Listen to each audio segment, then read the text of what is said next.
Welcome back. Black Friday is next week, but most of the specials have already started. Credit bureau TransUnion Africa says consumers tend to engage in risky business over this period in order to scoop up specials. Personal finance guru Maya Fisher-French speaks to us now about how to avoid Black Friday pitfalls. And I'm so glad we're having this conversation with you, Maya, rather now than, next week when it starts. So good morning to you, Maya. Thank you so much for your time. Do you think Black Friday specials are actually really worth it?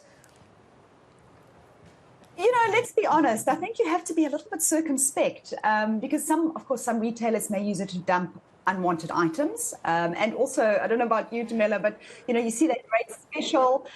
You go online into the store and you discover that there's only like 3 items, 3 of them left. The common, especially clothes, shoes, they don't have the common sizes. But now you're primed for shopping, you're excited, you're hyped, so you land up spending on stuff that you weren't planning on. So I think you need to have a plan to make sure that Black Friday is working for you. Yeah, absolutely. And what tips then do you have to help consumers actually make the most of these specials?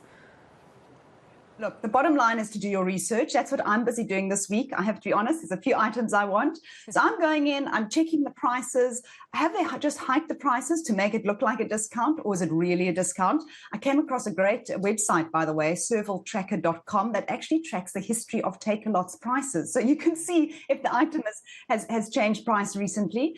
Another great tip is to use your rewards to get more discounts. So many people are part of reward programs where you can get vouchers. I was speaking to a colleague yesterday who, she got the Black Friday special plus the rewards. She paid half the price. So I think you can get quite strategic with that. But when it goes to actual shopping, you're in the store. For a lot of us, we struggle with discipline, let's be honest. And you get that hot state, you're shopping. So rather don't take your credit card or store card. If there's something you were planning on buying, maybe just draw the cash. And online's even more dangerous because you can just sit there and push buttons. But maybe put the item in your cart for a day or two. Go back and think whether you still want to buy it, because this way you're actually moving yourself psychologically out of this hot state that we get trapped into with all the hype, and you can look back perhaps with a little bit of a cooler head a few days later.